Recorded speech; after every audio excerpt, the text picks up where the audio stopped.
Graça e paz, meu amado irmão, minha amada irmã, em Cristo Jesus, professor e professora da Escola Bíblica Dominical das nossas igrejas. Estamos mais uma vez aqui no projeto Auxílio ao Mestre e hoje estaremos estudando a lição de número 8, a Igreja de Cristo. Aleluias! Hoje nós iremos tratar sobre o que é a Igreja de Cristo, o termo igreja, o que caracteriza uma igreja. São muitos os assuntos relacionados ao tema igreja, mas nós vamos nos ater a proposta do comentarista da CPAB e como temos feito até aqui na direção do Senhor, temos procurado acrescentar ou agregar algo além daquilo que está na revista, porque esta revista você tem com você, mas o nosso propósito é acrescentar algo a mais.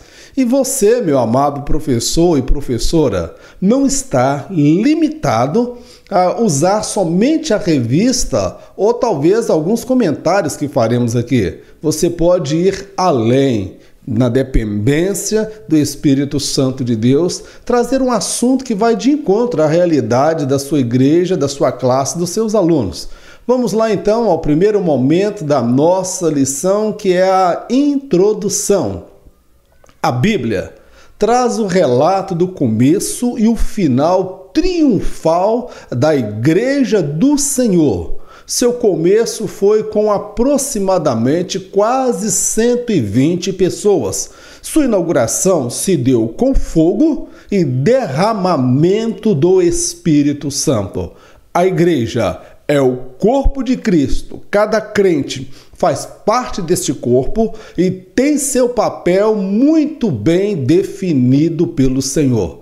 Meu amado, quando você lê a Bíblia, nós vemos ali a Bíblia trazendo o relato do nascimento da igreja e também a saída triunfal da igreja e também o retorno triunfal desta igreja. Então a Bíblia fala do começo, do meio e o fim da igreja. Então, meu amado, nós vemos ali que a igreja ela está na mente de Deus. Muitos se levantaram contra a igreja, tentando destruir, aniquilar e acabar. Mas lá nas profecias do Apocalipse fala do arrebatamento da igreja. E isso, meu irmão, ainda não ocorreu. Eu estou aguardando, você também está aguardando. Então, meu amado, a Bíblia fala do começo, meio e fim. E o final desta igreja será o arrebatamento da igreja e posteriormente ela voltará com o noivo,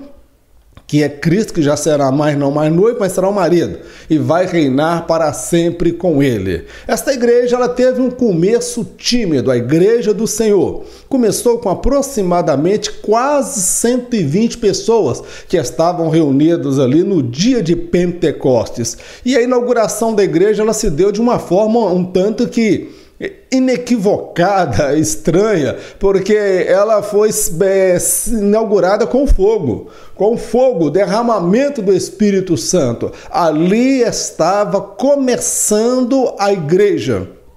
E o profeta Joel já falava desses dias, que nos últimos dias derramarei do meu espírito sobre toda a carne. E cada membro da igreja, cada pessoa que é pertencente a esta igreja, ele tem um papel muito bem definido pelo Senhor, que fazemos parte de um corpo vivo.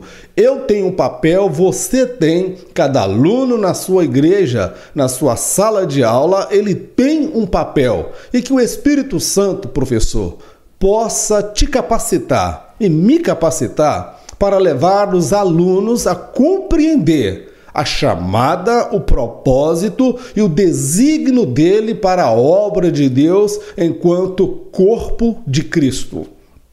Vamos lá, primeiro tópico da nossa lição, a comunidade dos fiéis. Esse será o primeiro tópico e eu quero destacar aqui que o primeiro tópico é um tópico muito técnico. Ele vai trazer de termos etimológicos o sentido literal da palavra, que a palavra igreja, ela já existia no Antigo Testamento, como também no Novo, mas a palavra igreja, enquanto instituição religiosa cristã, ela tem aí a sua origem a partir do Novo Testamento, quando ela tem a sua inauguração e Jesus já falava da igreja. Então vamos lá, primeiro subtópico desta lição, etimologia. O termo grego para a igreja é eclésia, literalmente chamado para fora, do verbo grego akaleo, chamar, convocar. Esse termo aí, meu amado, eu peguei literalmente conforme está lá na lição da CPAD.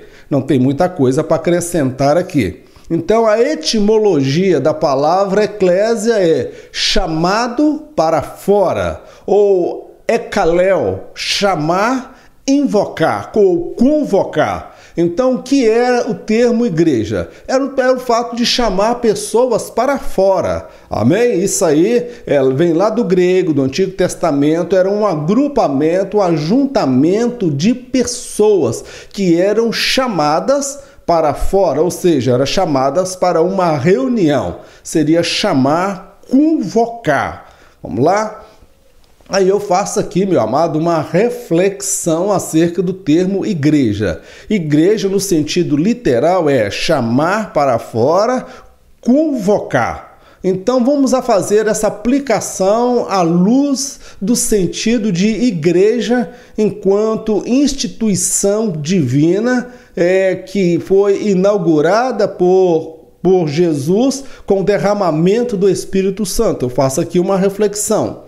A igreja do Senhor é composta por todos aqueles que lhe atenderam ao chamado, que saíram do sistema corrompido deste mundo e vive de forma a agradá-lo. Isto é, viver em novidade de vida, ser nova criatura.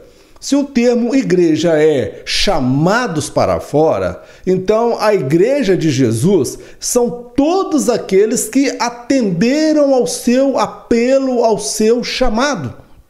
Porque o termo igreja seria algo muito parecido como uma convocação, uma assembleia geral, uma reunião de pessoas. Então, a igreja, enquanto igreja do Senhor Jesus, são todos aqueles que atenderam ao seu chamado, atenderam à sua convocação para saírem para fora desse sistema, desse mundo corrompido, onde desvirtua valores, princípios e a moral das pessoas e viver em um outro padrão, em um outro estilo de vida. E isso, meu irmão, um modo de vida que venha agradar ao Senhor.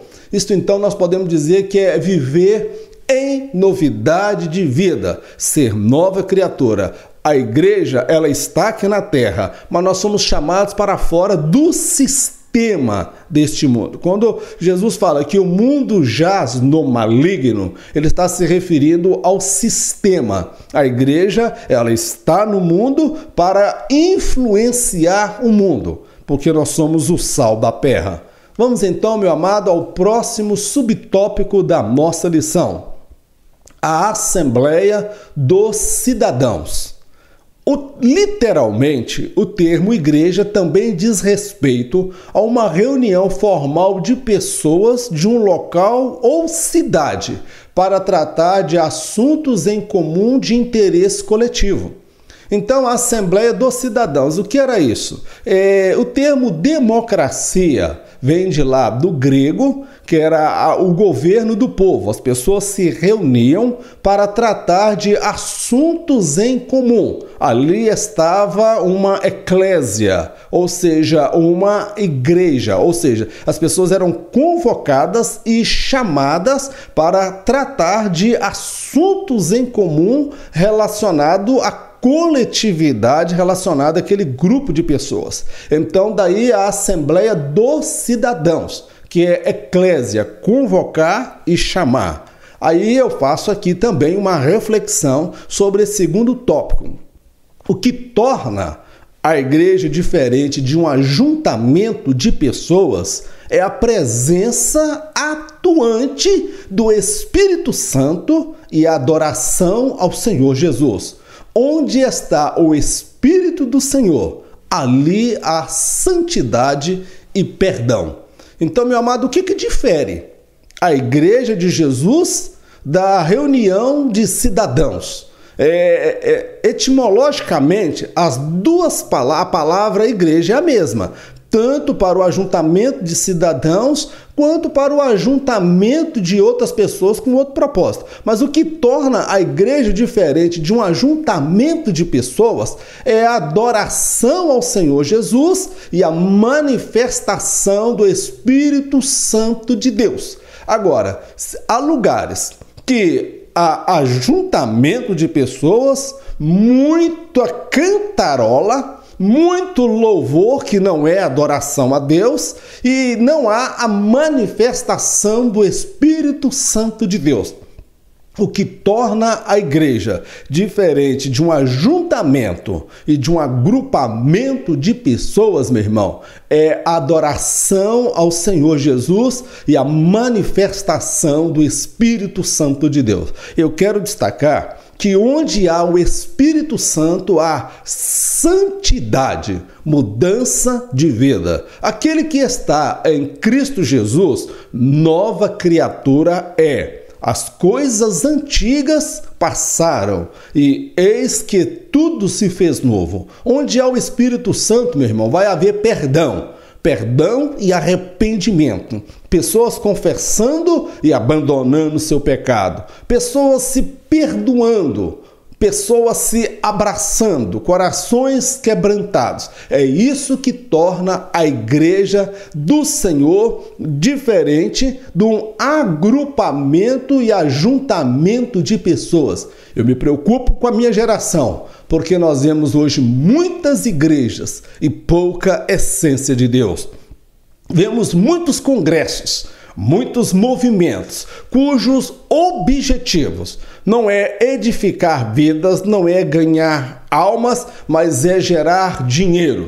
Eu vejo congressos em que se gastam milhões de reais, cachês exorbitantes a pregadores, cantores famosos, e onde há uma pseudo-manifestação do Espírito Santo de Deus, onde muitas vezes é ensinado às pessoas, enganadas, ludibriadas, sob uma pseudo-manifestação do Espírito Santo. Alguém que fala mais alto, alguém que empolga as multidões, as pessoas saem dali emocionadas e no final estão ali comprando DVD, estão comprando vídeos, estão comprando material, um verdadeiro mercantilismo, mercado da fé. Meu amado, o que torna a igreja, teologicamente falando, biblicamente, espiritualmente falando, é a presença do Espírito Santo e a verdadeira adoração ao Senhor.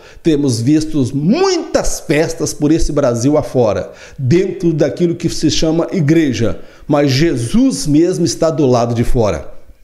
Porque não se pode falar de pecado, não se pode falar de abandono do pecado, mudança, santidade. Muitos se levantam para falar do pecado, muitos levantam para falar da santidade apenas enquanto teorias, mas não enquanto prática e estilo de vida. Meu amado, nós somos chamados para enriquecer o Evangelho, mas não para nos enriquecer do Evangelho. Vamos lá? Subtópico de número 3. O significado da expressão Santa Igreja Católica. O termo foi adotado pelo bispo Inácio de Antioquia nos primórdios da Igreja do Senhor.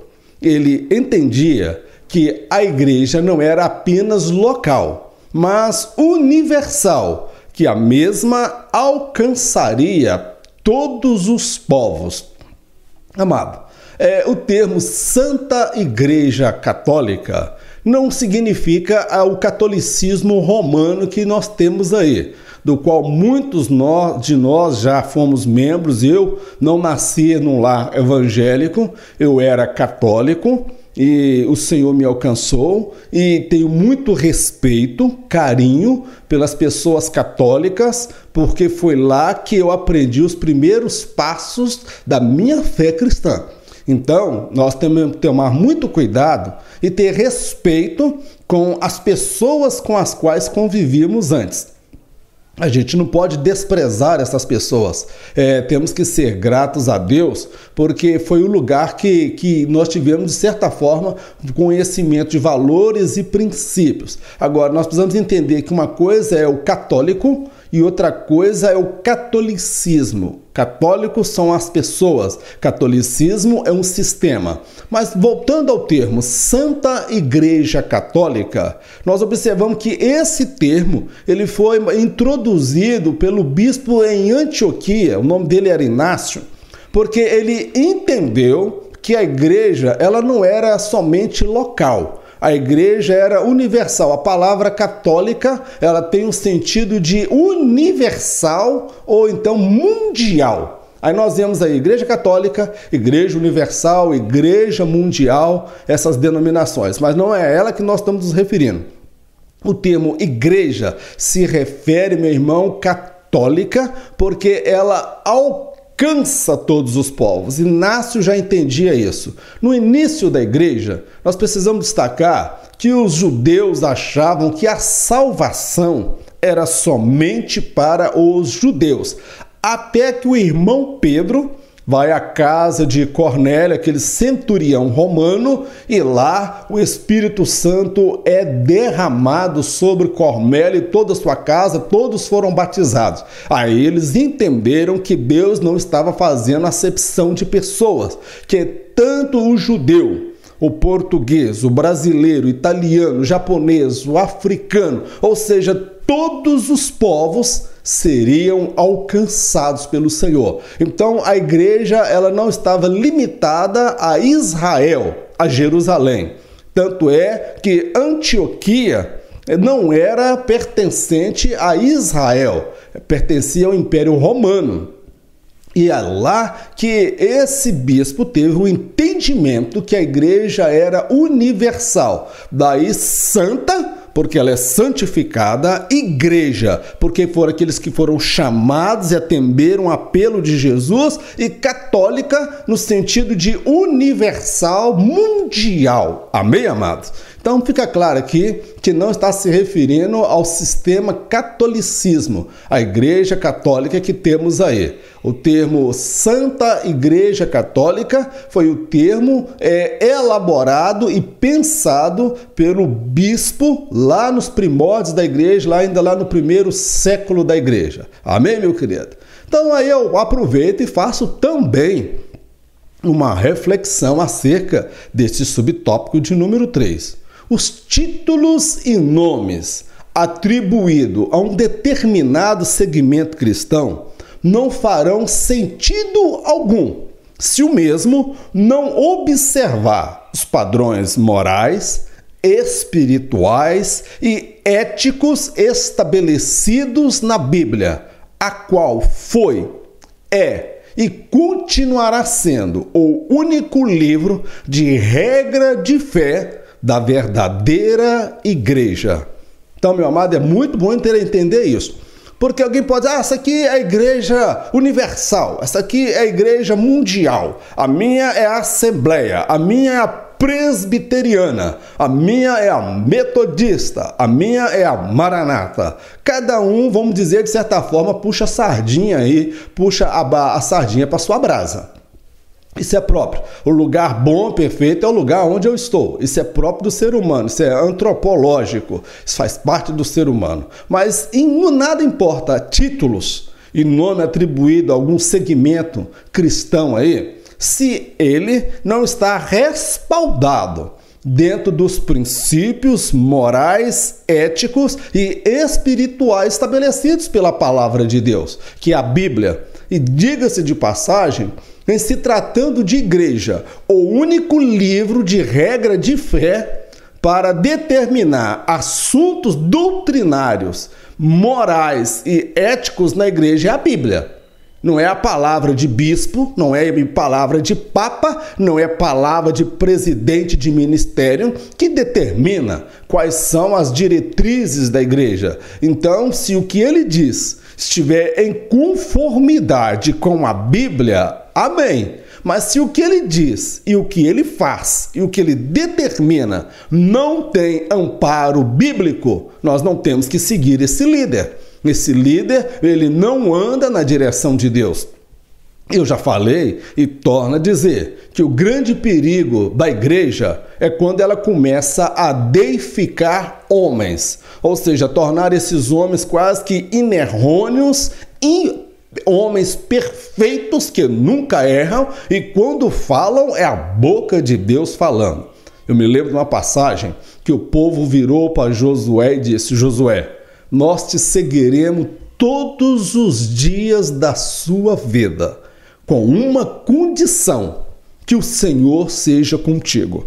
Porque, Josué, o dia que você não obedecer mais à lei de Deus, o dia que você desobedecer ao Senhor, o dia que você não seguir os princípios morais, éticos e espirituais da lei de Deus, nós não te obedeceremos, nós não te seguiremos e nem lhe prestaremos honra. É por isso que o Senhor havia dito para Josué: tenha o cuidado de guardar tudo quanto está escrito nesta lei, porque somente assim é que esse povo irá te seguir, te obedecer e acatar a sua liderança. Então, toda liderança, ela tem que estar respaldada dentro dos princípios da palavra de Deus. Se não estiver, não importa se é assembleia, presbiteriana, metodista, não importa. Há igrejas aí, meu irmão, que faz casamento de pessoas do mesmo sexo, onde o ministro, ele é casado com a pessoa do mesmo sexo.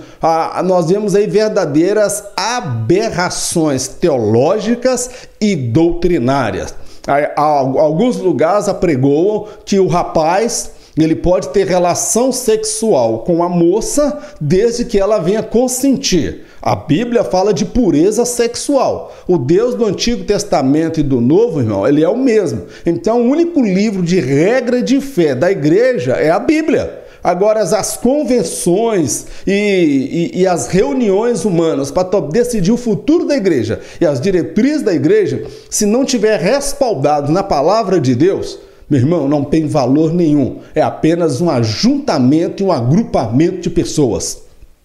Vamos lá, encerramos aqui o nosso primeiro tópico da nossa lição e já vamos para o segundo tópico da nossa lição. Tópico de número 2, elementos que identificam uma igreja.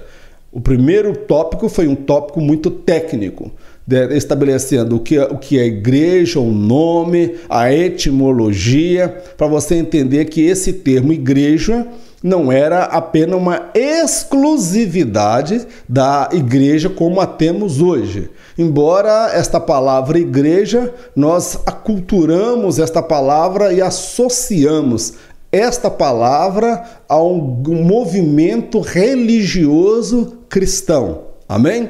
E agora nós vamos no tópico de número 2, que é os elementos que identificam uma igreja. Subtópico de número 1. Afinal, o que é igreja?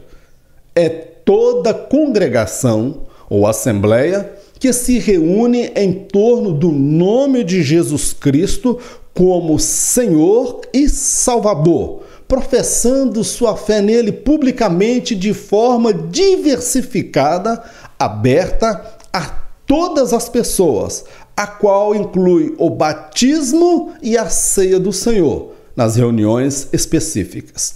Eu fiz questão de pegar esse termo do jeito que está lá na lição, porque eu achei o termo mais apropriado.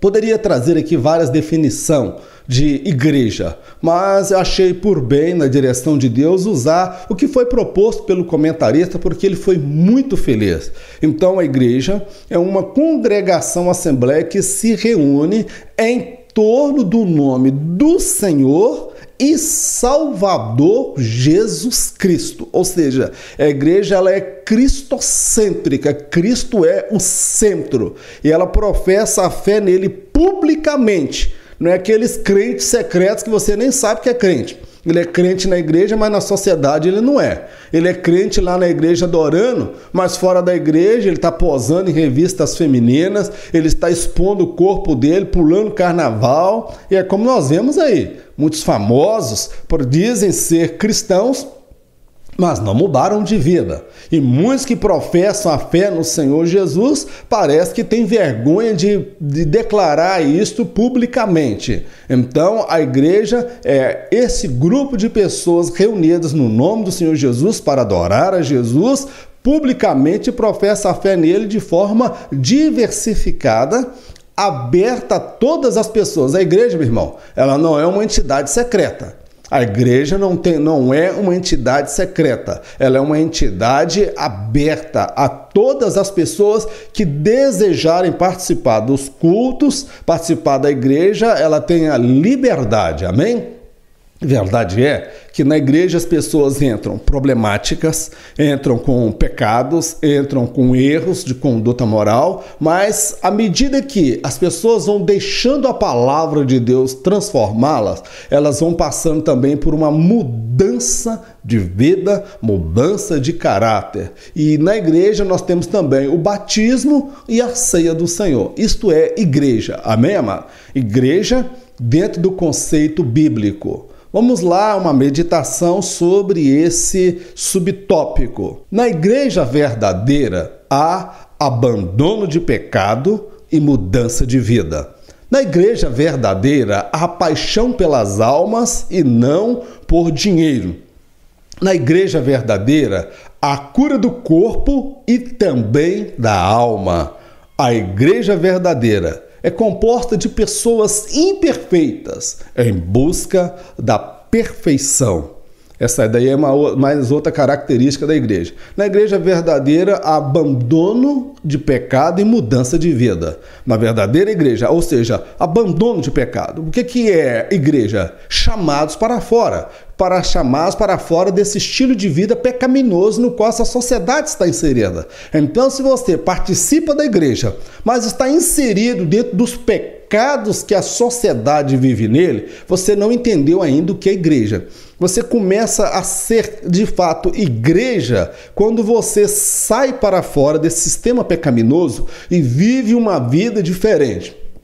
Na verdadeira igreja, há nela paixão pelas almas e não por dinheiro. O amor ao dinheiro, meu irmão, é a raiz de todos os males. E há muitos que pregam o evangelho não motivados mais por amor à alma, mas motivado por aquilo que as pessoas podem dar, por aquilo que elas podem produzir. É aquele termo, pequenas igrejas, grandes negócios. Eu sou aqui da cidade de Governador Valadares e aqui, meu irmão, tem igreja para tudo quanto é lado. No bairro onde eu moro, cada esquina aqui tem uma igreja. Tem mais igreja do que pecador. Então, porque igreja, vamos ser sinceros, de certa forma virou fonte de renda. Se alguém quebrou, não deu certo lá na vida profissional, ele abre uma porta aqui, porque as leis permitem, ele já tem uma igreja fundada, um ministério aí. Se ele não se entendeu lá na igreja com o líder, ele sai, funda uma igreja e não falta quem vá segui-lo. Então, na igreja verdadeira também há cura do corpo e também da alma. Igreja onde só fala de cura do corpo, do câncer, da AIDS, da leucemia, das enfermidades, irmão. Mas e as enfermidades da alma? Há pessoas que estão na igreja que estão enfermas espiritualmente, porque estão envolvidas no pecado. Estão envolvidas, têm mágoa, têm ódio no coração. Há doenças psicossomáticas, doenças que elas passam a ter existência e forma a partir do emocional da pessoa. Pessoa que não consegue perdoar, pessoa que tem ódio, esposas que estão magoadas com seus maridos, pais que não se relacionam com os filhos, filhos que têm ódio e rancor do pai. Então, meu amado, a verdadeira igreja, ela é a cura do corpo, mas também a cura da alma. A verdadeira igreja comporta de pessoas imperfeitas. Se algum dia você estiver insatisfeito com a sua igreja porque lá tem pessoas problemáticas, meu irmão, não sai de lá não, continua lá. Sabe por quê? Porque o dia que você encontrar a igreja perfeita, você vai estragar a igreja porque você não é perfeito. Então a igreja não é lugar de pessoas perfeitas. A igreja é lugar de pessoas imperfeitas, mas com uma característica: estão em busca da perfeição. Eu comparo a igreja semelhante a um pronto-socorro, onde todos ali se apresentam, cada um com um problema. Aqueles que chegam com problemas, com o braço quebrado, atropelado, acidentado, a cabeça estourada, o problema dele está mais visível, está mais evidente. Mas aqueles que estão ali também naquele hospital para ser tratado, que você olhando para eles, você fala: eu não estou vendo um braço quebrado, eu não estou vendo uma cabeça estourada, eu não estou vendo nenhum problema nessa pessoa, mas às vezes o problema dela é mais oculto, é mais interno. Meu irmão, a igreja é o lugar onde as pessoas estão buscando um tratamento, as pessoas estão buscando uma cura, as pessoas estão buscando uma libertação, uma transformação. Igreja não é lugar de pessoas perfeitas. Igreja é lugar de pessoas imperfeitas.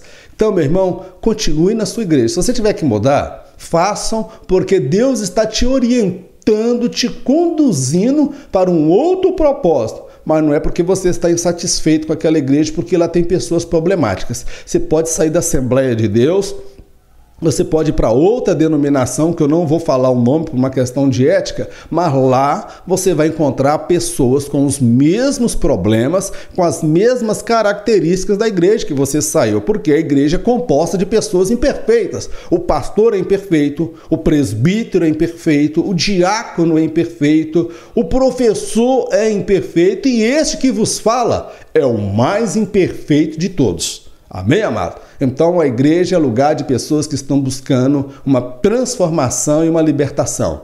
Subtópico de número 2. As ordenanças. À luz da teologia, entende-se que o batismo e a ceia do Senhor foram as duas ordenanças estabelecidas para a igreja. Trata-se de pilares fundamentais quanto ao papel da igreja, sem os quais ela perde sua razão de ser e identidade. Jesus estabeleceu duas ordenanças para a igreja. A primeira é o batismo e a segunda é a ceia do Senhor. O batismo fala de pregar o evangelho. Ide por todo mundo, pregando o evangelho, anunciando, pregando o evangelho a todos os homens, batizando-os em nome do Pai, do Filho e do Espírito Santo, ensinando-os a guardar tudo que eu vos tenho ensinado. É uma ordenança. E a outra ordenança é a ceia do Senhor. O batismo fala da sede e paixão de alcançar as almas. A igreja que não ganha almas, ela se torna um clubinho fechado. Quem lembra da igreja de Laodiceia? A igreja de Laodiceia era o clube fechado. Eram os mais ricos da cidade estavam naquela igreja. Os mais influentes da sociedade estavam naquela igreja. Ela chegava a dizer: rico sou, abastado sou e de nada tenho falta. Nós não precisamos de ganhar almas, nós não precisamos pregar para os perdidos, nós não precisamos levar a mensagem. Já estamos satisfeitos porque nós só estamos esperando o arrebatamento e nós somos prósperos, nós somos ricos e abençoados. E Jesus olha para aquela igreja e fala: e não sabe que és um pobre, miserável, desgraçado, cego e nu. Meu irmão, a igreja ela precisa pregar o evangelho, ela precisa anunciar. E a ceia do Senhor fala da comunhão com Cristo. É na ceia do Senhor que nós temos a oportunidade de expressar a nossa comunhão com Ele, e para participar da ceia do Senhor, nós temos que ser comprometidos com Cristo, ter passado por um novo nascimento, uma confissão pública do batismo, para então participar da ceia do Senhor. E a ceia do Senhor é a oportunidade que Deus nos dá de fazer uma avaliação de nós mesmos e não do outros. Amém? A ceia do Senhor. Na ceia do Senhor, quem participou da última ceia do Senhor foi Judas. Jesus sabia que Judas iria traí-lo, mas não impediu que ele participasse da ceia do Senhor. Então, meu irmão, tenha muito cuidado com a ceia do Senhor. Quando você participa da ceia do Senhor em pecado, indignamente, você está traindo para si maldição.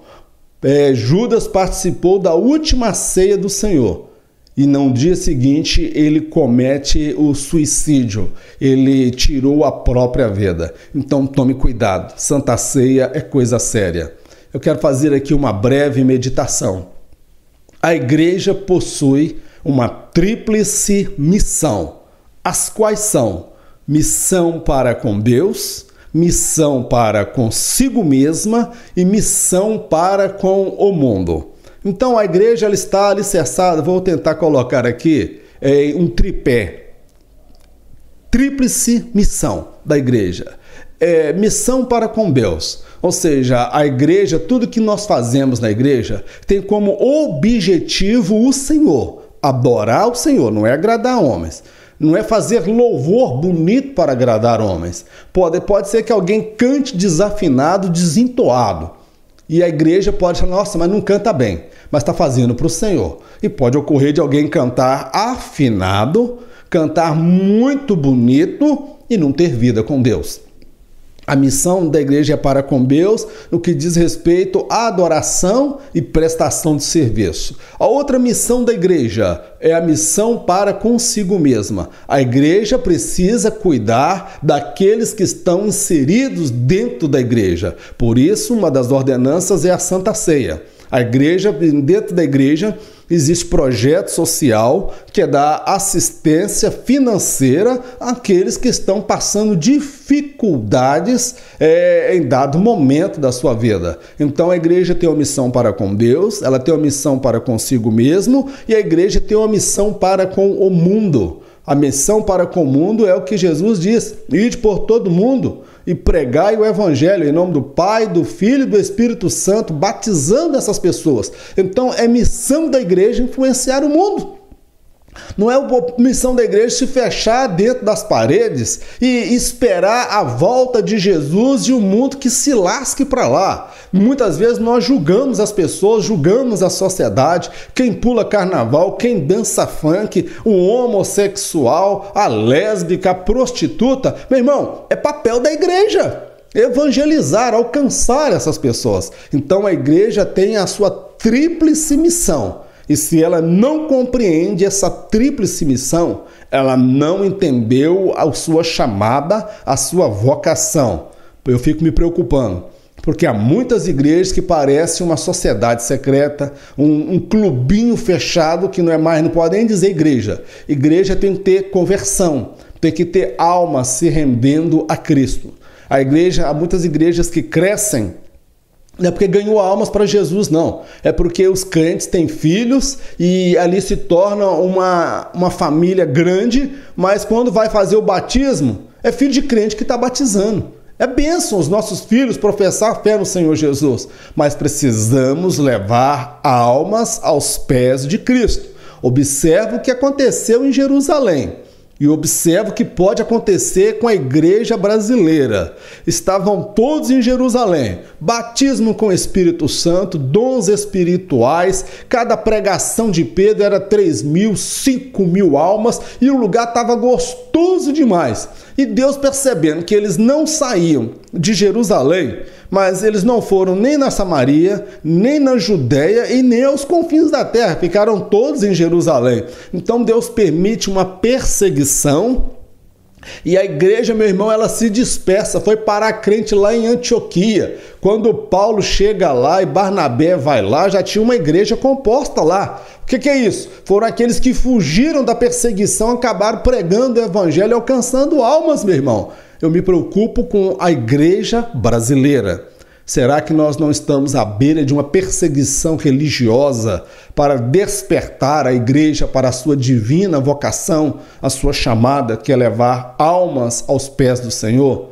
Meu amado, que Deus guarde a minha vida, que Deus nos dê esta paixão pelas almas. Tópico de número 3, subtópico de número 3, a adoração.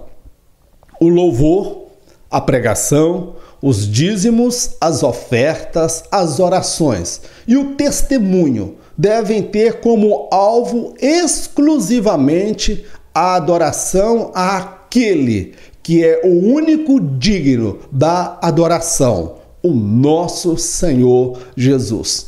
Meu irmão, todos os atos da igreja, nós falamos ali da tríplice missão da igreja. A igreja tem uma missão para com o mundo. Uma das missões da igreja é a adoração a Deus.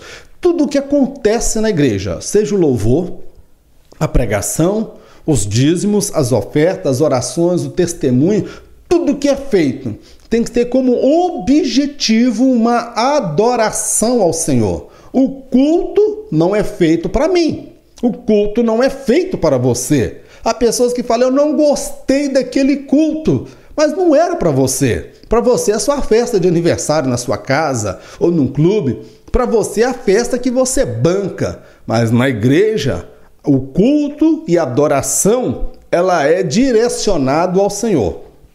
Há uma denominação que eu admiro muito, que o casamento lá, eles entendem que o casamento nessa denominação é um culto ao Senhor. Se a noiva chegar atrasada, ela vai entrar pela porta lateral, não pela porta da frente.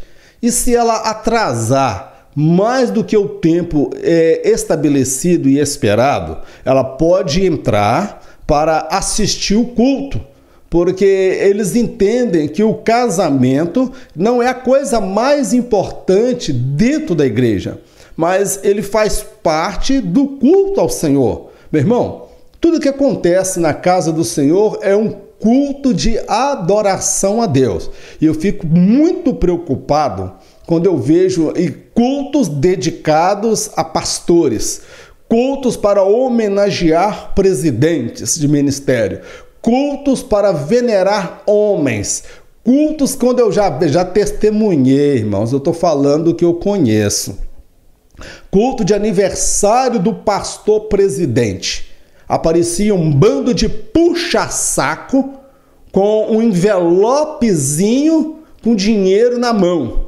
E eu via terno abarrotado de dinheiro que colocava ali, fazendo uma média com o presidente de ministério para ter favores do presidente.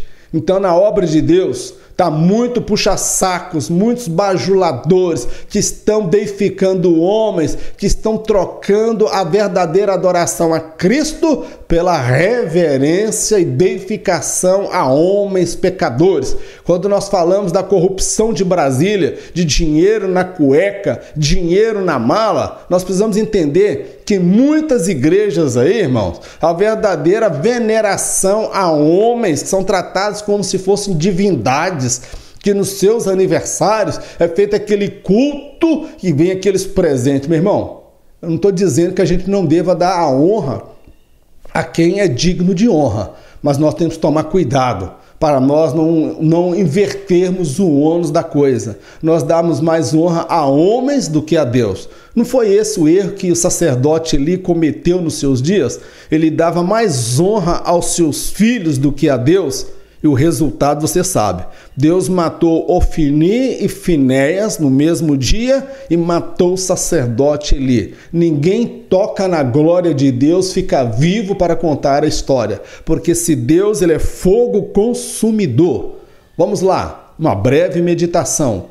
O culto tem como objetivo agradar ao Senhor e não a homens. O culto deve ser prestado ao Senhor e jamais a homens. O culto precisa ser cristocêntrico e jamais antropocêntrico. Amém, meu querido? Cristocêntrico é porque Cristo é o centro do culto, é a razão dos crentes se reunirem. Antropocêntrico é quando as pessoas se reúnem não em nome de Cristo, mas em nome de homens, para honrar a homens pecadores. Meu irmão, vamos tomar cuidado. Isso aí é o caminho da idolatria. Alguém pode ser usado na manifestação dos 9 dons espirituais. Dons de maravilha, dons de curar, dom de operar sinais e prodígios, coisas estupendas, coisas grandiosas. E ainda assim está em pecado. A igreja de Corinto era a igreja que tinha a manifestação dos 9 dons espirituais. Mas é a igreja que revelou a maior imoralidade dentro de si. Alguém na igreja lá de Corinto, ele tinha caso, ele era amante da própria madrastra. Então observa, ele tinha um caso com a mulher do pai dele. Então, meu irmão, alguém pode ser usado em dons, palavra do conhecimento, que alguns conhecem por revelação, profecia, línguas, interpretação de línguas, cura, dons de maravilha, dons de curar. Alguém pode ser usado na manifestação dos 9 dons espirituais. Mas nós nunca devemos reverenciar essas pessoas. Eu fico muito preocupado com esses congressos que tem por aí. Pessoas querendo tirar foto com cantor famoso, com pregador famoso. Irmão, nós estamos imitando o mundo, os seus ídolos, os seus referenciais. Meu irmão, nós precisamos tirar esse lixo da casa de Deus. E nós somos culpados, nós que patrocinamos essas pessoas, nós é quem criamos estas pessoas, nós é quem enriquecemos estas pessoas. Se ele quer pregar na sua igreja, que ele faça por amor dele uma oferta que cubra-lhe as despesas, mas não vendo que as pessoas não venham ter isso como uma fonte de renda, como um estilo de vida. Porque pregar o evangelho não é profissão, é vocação, é chamada. Amém, meu amado? Precisamos de pessoas com vocação e não profissionais do púlpito. Vamos lá. Subtópico de número 4. A família de Deus. A igreja é comparada na Bíblia a uma família. Como tal, a mesma está sujeita a conflitos, desavenças e atritos. Na família, todos são irmãos e devem aprender a se perdoar mutuamente. É na família que aprendemos a cuidar do outro. Então, na Bíblia, irmãos, nós vemos algumas passagens que se referiam à igreja como família. É por isso que a gente chama o outro de irmão. A paz do Senhor, meu irmão, a paz do Senhor, minha irmã. Nós somos irmãos de uma mesma família, somos filhos de Deus e, como tal, pertencemos a uma família. Agora, nós precisamos entender que família não é sinônimo de ausência de conflito, desentendimento, desavença. Eu tenho minha família, meus irmãos, meus sobrinhos, minhas cunhadas, e família tem problema. Tem desavença, tem brigas, tem confusão, tem problema. E por que na igreja talvez seria diferente? Não deveria, mas é, porque a igreja é composta de pessoas imperfeitas, como família. Em casa nós somos 5 irmãos. Eu, meu irmão, mais 3 irmãs. Cada um tem uma forma de pensar. Cada um teve uma ideia diferente do outro acerca de um mesmo assunto. Então, meu irmão, família envolve o quê? Conflitos, porque na família é o lugar mais difícil de se expressar a sua fé. Na família vai ter conflito, desavença. Na igreja também não é diferente, mas é na família que nós aprendemos o que? A perdoar. Eu perdoo porque é meu irmão, é minha irmã, eu tenho que defendê-lo, eu tenho que cuidar dele. É na família que eu aprendo a cuidar do meu irmão. Eu lembro quando tinha minha idade de 7 anos, 8 anos de idade, a minha responsabilidade que me foi atribuída era cuidar da minha irmã de 2 anos. E eu vigiava e já tomei muita surra por causa da minha irmã, que tinha 2 anos, 3 anos de idade. E o dia que ela sumiu, então, desapareceu e ficou perdida, irmão, a responsabilidade foi minha. Era uma criança de 7, 8 anos de idade e a minha irmã desapareceu. Eu fiquei louco porque eu tinha que dar conta dela. E eu sabia que eu ia tomar uma surra brava se não desse conta da minha irmã, porque era minha responsabilidade. Eu fui brincar e acabei descuidando da minha irmã e ela sumiu. Mas graças a Deus, naquela época, alguém a localizou, foi parar no rádio e acharam a minha irmã. E a minha mãe ficou tão feliz de ter encontrado a minha irmã que até esqueceu de me dar surra. Meu irmão, é na família que nós aprendemos a cuidar uns dos outros. Estou falando do modelo de família tradicional. Infelizmente, o modelo de família que temos hoje é a família do smartphone, é a família do WhatsApp, do Facebook, que nós comemos, eu me incluo nisso, nós comemos com o telefone na mão, nós deitamos com o telefone na mão, acordamos com o telefone na mão e não cuidamos mais, não conversamos, não dialogamos mais como fazíamos outrora. O homem de outrora tinha menos tecnologia da comunicação, mas se comunicava mais. Havia mais contato, mais calor humano. E o homem hoje tem a tecnologia da comunicação. E nunca as relações humanas foram tão superficiais, tão frias como são hoje. As pessoas preferem se relacionar com quem está longe do que aquele que está do lado dele. Meu irmão, e essa situação nós vemos acontecer também dentro da igreja. Precisamos mudar. Não é assim o propósito de Deus. Encerramos aqui, meu amado, o tópico de número 2 e já vamos entrar no tópico de número 3 da nossa lição, o corpo de Cristo. Vamos agora falar sobre a igreja enquanto corpo de Cristo. Quando fala que a igreja é o corpo de Cristo, é uma forma, meu irmão, é simbólica de dizer e não literal. Quando a Bíblia fala que a igreja é o corpo de Cristo, ela quer dizer que ela está sob a liderança de um cabeça que é Cristo. Amém, amado? Fala que de união, pertencimento, papel e hierarquia. Vamos lá. Subtópico de número 1.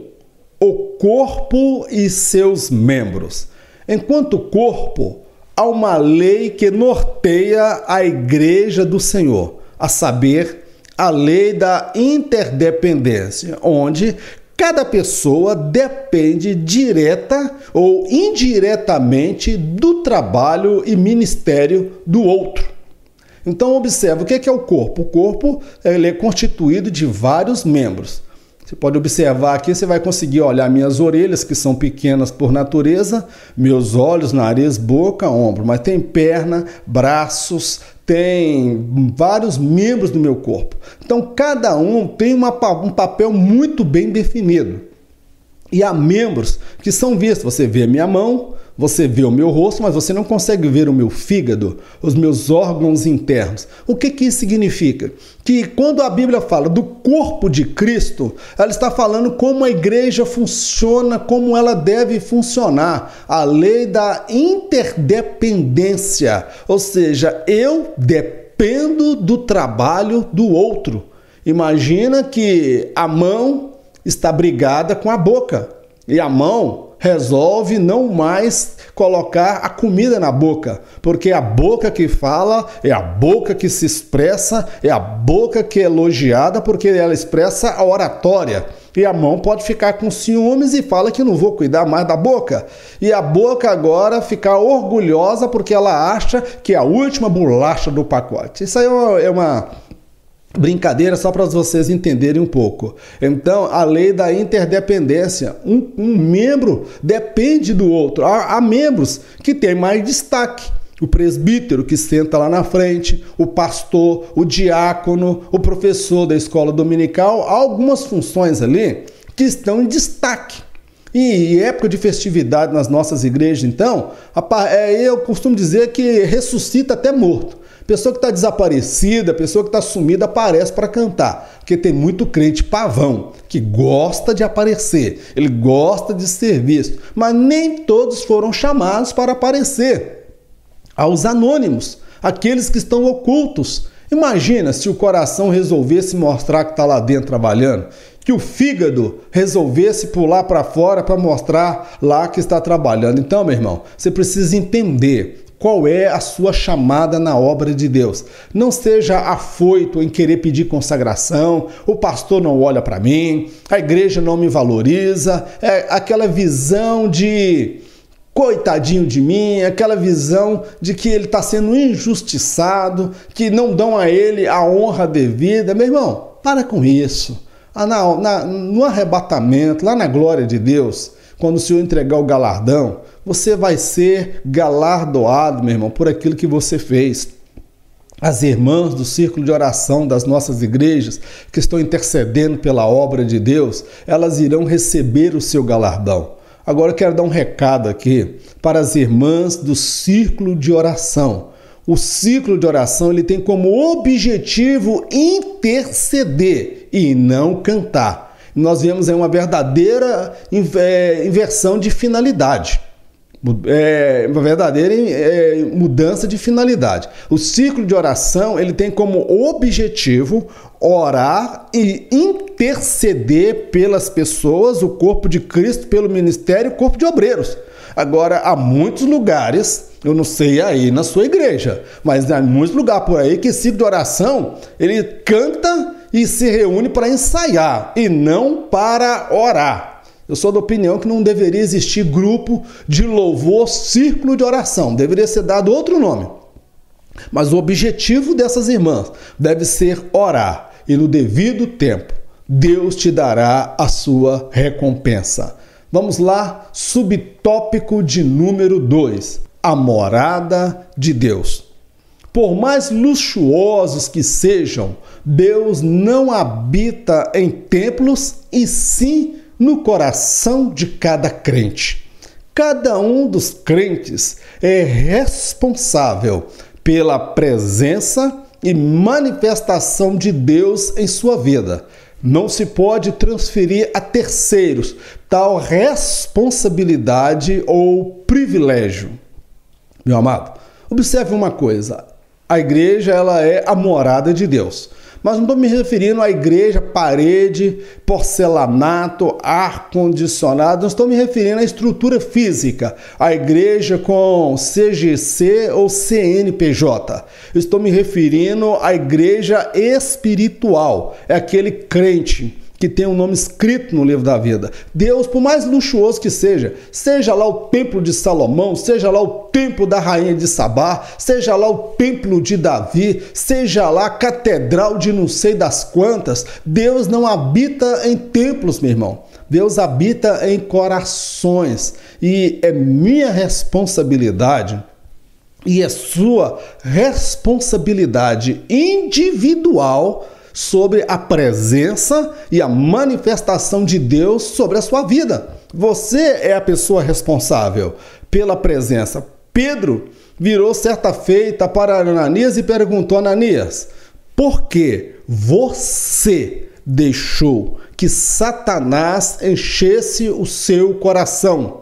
Ele não respondeu nada. Ele poderia ter dito, como muitos hoje talvez diriam: olha, Pedro, mas a responsabilidade é sua. Você que é o pastor da igreja. Meu irmão, essa responsabilidade é individual. Deus habita aqui, no meu coração e no seu coração. Eu sou templo, morada e habitação do Espírito Santo. E eu não posso, você não pode transferir essa responsabilidade ou esse privilégio para terceiros. Meu irmão, para ter a presença de Deus envolve jejum, oração, santificação, leitura da palavra, abandono do pecado, viver em novidade de vida. Mas para muitas pessoas é difícil viver assim. Aí ele prefere ir numa igreja onde o pastor finge que é santo e você finge que ele também é santo, você acredita que ele é santo e você não precisa orar. Você não precisa santificar, você não precisa abandonar o pecado. Eu vou subir lá no Monte das Oliveiras e vou fazer o sacrifício por você. Você não precisa santificar e orar. Eu sou o homem de Deus, eu vou orar por você e ele vai te curar. Meu irmão, isso não tem fundamento bíblico. Aí alguns falam que você tem que estar debaixo da autoridade do apóstolo, a autoridade do bispo, a autoridade do líder. Meu irmão, eu estou debaixo da autoridade de Jesus Cristo. Eu sou responsável pela presença e a manifestação de Deus na minha vida e não homens. Homens são responsáveis por eles mesmos. Cada um dará conta de si mesmo a Deus. Meu irmão, se na minha igreja o meu pastor não ora, eu vou orar. Se na minha igreja os irmãos, o líder não jejua, eu vou jejuar. Se na minha igreja as pessoas não santificam, vivem no pecado, eu vou me santificar. Se na minha igreja as pessoas não têm zelo por Deus, eu quero ter zelo por Deus. Porque essa decisão, ela é minha. Essa responsabilidade, ela é pessoal. Nós não podemos transferir para terceiros. Aí nós vemos aí algumas barganhas de igrejas. Alguém dá o dízimo e, na verdade, ele não se entende como dizimista, ele se entende como patrocinador. Ele entende alguém que é um acionista, né? Aí o pastor ele tem que orar para santificar a família dele. Ele durante a semana toda ele não ora, não consagra, não faz devocional, mas o homem de Deus está lá. Meu irmão, nós estamos transferindo a responsabilidade para outros. Essa responsabilidade é sua. Você é pai de família, você é casado, você é sacerdote do seu lar. Eu sou sacerdote dentro do meu lar. Eu sou responsável por levar a minha esposa e os meus filhos a buscar a presença de Deus. Na minha casa tem que ter oração, tem que ter leitura da Bíblia, devocional, porque aqui eu sou o sacerdote do meu lar. Então seja você o responsável pela presença de Deus, porque Deus não habita em templos luxuosos. Vamos lá, terceiro e último subtópico da nossa lição: os membros do corpo. Aqui a ênfase está na diversidade e características distintas de cada pessoa. Na igreja, há o pobre e o rico, pessoas de etnias diferentes, de culturas diferentes, de pensamentos e gostos também diferentes, mas todos foram chamados pelo Senhor. Observa, quando a Bíblia fala do corpo de Cristo e fala dos membros do corpo, a mão ela é diferente da orelha, a boca é diferente do nariz. Cada um tem o seu propósito, tem a sua função. Quando a Bíblia fala disso, ela fala diversidade. As pessoas não são iguais. Então não podemos querer moldar as pessoas conforme ao nosso bem entender. Ninguém muda ninguém. É o Espírito Santo que transforma as pessoas. É o Espírito Santo que convence do pecado, da justiça e do juízo. Eu tenho que pregar a mensagem, eu tenho que ensinar a Bíblia. A mudança, quem realiza é o Espírito Santo. Então na igreja nós temos ali o rico e o pobre. O rico não é mais espiritual porque é rico. E o pobre não é menos espiritual porque é pobre. Nós temos ali pessoas de etnias diferentes. Não estou falando de raça, não existe raça, só existe raça humana. Não existe a raça negra ou raça branca, existe etnias diferentes. Etnia, eu sou de etnia africana, a minha cor é negra. Amém, amados? Então, há pessoas ali de etnias diferentes, pessoas também com pensamentos, culturas diferentes e gostos também diferentes. Há uma diversidade muito grande dentro da igreja. Então, nós temos que saber lidar com essas pessoas, respeitar estas pessoas, não querer engessar, moldar as pessoas da sua forma, porque cada um de nós Isso é uma questão também antropológica. Nós acreditamos que a minha visão é a certa, nós entendemos que o meu gosto é o melhor, que as minhas preferências são as mais acertadas, são as melhores. Isso aí nós temos essa tendência. Mas quando fala do corpo de Cristo e dos membros, eu tenho que entender que cada um tem a sua formação, tem a sua cultura, o seu pensamento, o seu jeito de ser. E Cristo foi quem chamou cada um destes. Na igreja tem pessoas problemáticas, tem pessoas cabeça dura, tem pessoas de difícil convívio, tem pessoas alegres, tem pessoas mais introspectivas. Na igreja nós vemos uma diversidade de personalidade, de características, de gostos e de formações diferentes. Nós temos que aprender a respeitar cada uma, mas todas com uma característica, buscando a perfeição, buscando agradar a Deus. Uma última meditação sobre esse último tópico, o subtópico já estamos terminando.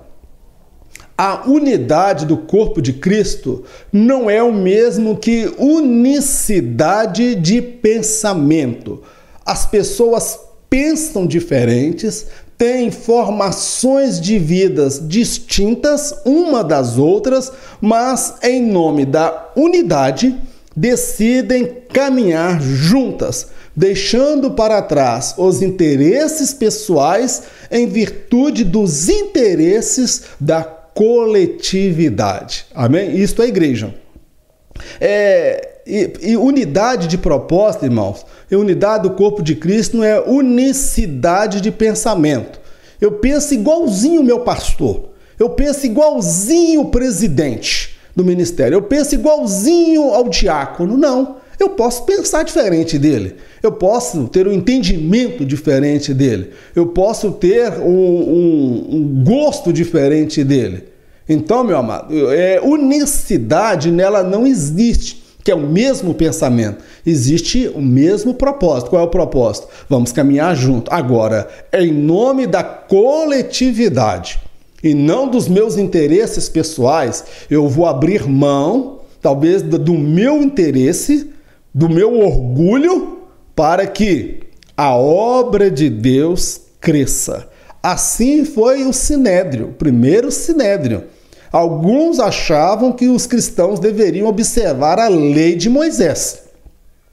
Outros achavam que eles não precisavam, e houve uma contenda. A Bíblia fala que houve uma contenda não pouca ali, no primeiro Sinédrio. Até que Tiago, irmão de Jesus, se levantou e trouxe uma palavra que veio conciliar. Todo mundo tinha o mesmo pensamento que Tiago? Não. Mas todos entenderam que precisava de haver uma unidade de propósito, não uma unicidade de pensamento.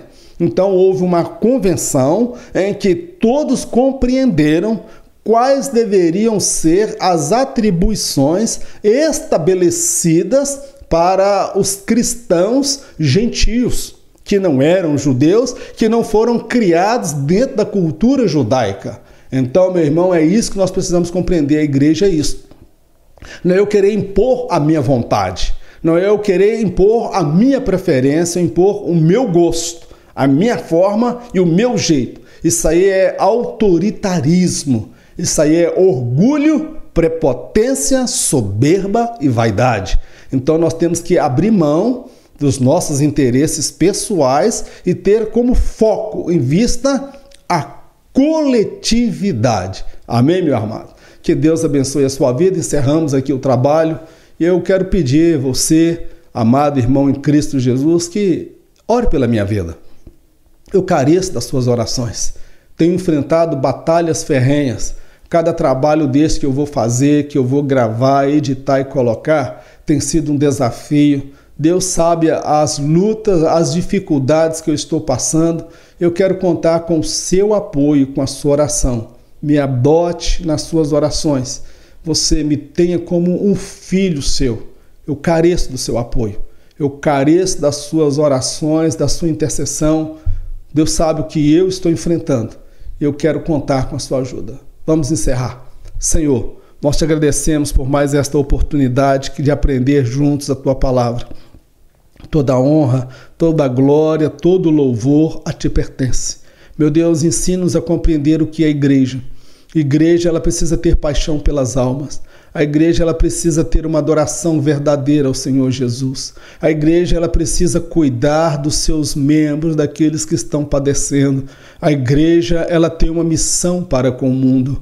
Meu Deus, no nome de Jesus, a igreja é o corpo de diversidade, de gostos, de opiniões, mas unida no mesmo propósito. O Senhor chamou tanto o pobre, o rico, o negro, o branco, o asiático, o europeu, o africano. Meu Deus, em nome de Jesus, queremos ser uma igreja atuante, uma igreja onde há manifestação do Teu Espírito, uma igreja cristocêntrica, onde o Senhor é o centro do culto, da adoração. Meu Deus, nós não queremos ser uma igreja antropocêntrica, onde o homem é o centro, onde o homem tem mais honra do que o Senhor. Meu Deus, ensina-nos a ser igreja, ensina-nos a buscar a Tua presença, a santificar as nossas vidas, a sermos uma igreja, meu Pai, quanto igreja espiritual, aquela igreja que vai ser arrebatada, aquela igreja que vai morar com o Senhor.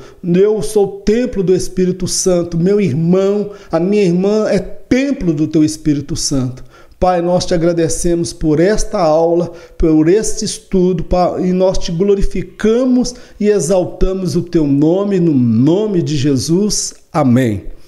Que o grande amor de Deus, a graça do nosso Senhor e Salvador Jesus Cristo, as doces consolações do Espírito Santo de Deus, seja com todo o povo de Deus, não somente hoje, mas para todos sempre, em nome de Jesus. Amém. Que Deus te abençoe, meu irmão, no nome de Jesus. E permitindo Deus, semana que vem estaremos de volta. Fique na paz, em nome de Jesus.